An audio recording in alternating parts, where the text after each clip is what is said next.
chu kan tra hi a thi nga lo meri le marta thin lung koi nan cha Giêsu thin lung a koi e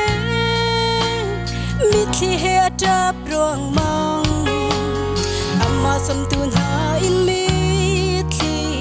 a kan shom pi tu Giêsu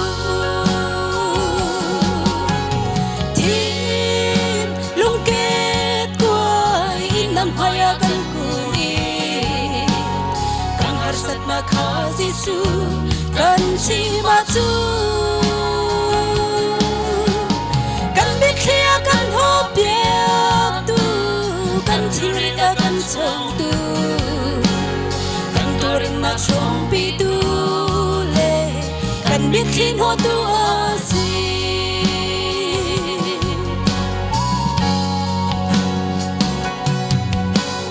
kan zot pha dam lo chana valai si boy som na ki valai si boy Giêsu Christ tu so mu si valai si boy di valai sin mi zon thop na kan si boy ngan Giêsu Christ tu abiai na kan dam ter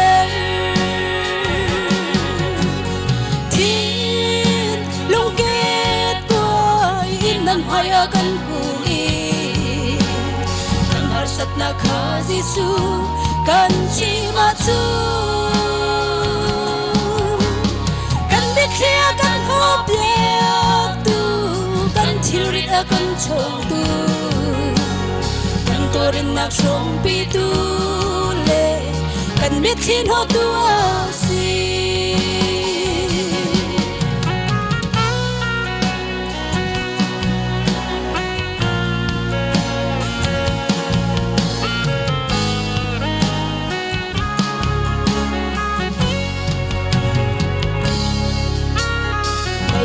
kan ngai chana Giêsu Christ tu fu lo i mirum le milian ngan tu kha kan fu ta si se daya kan rel lo lung father tu an chang to kan tu khal tha Giêsu Christ kan cha tha bi kau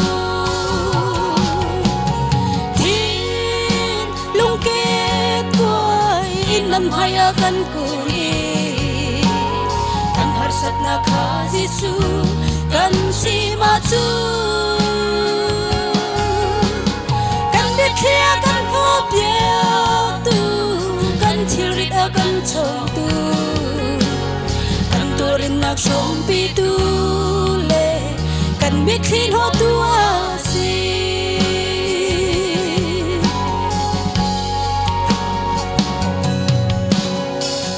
kan zau i api van ka zau a chan lewa volei ul nau hoi kom tha kan fu to simhan selo kan cha lung father tuan chang to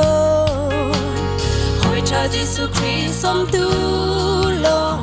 lom na kin an khat zung za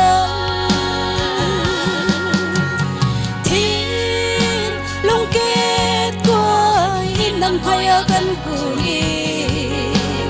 kan harsat na kha Giêsu kan chi ma chu kan biết khia kan hop bia tu kan thil ri a kan chong tu kan torin na shom pi tu le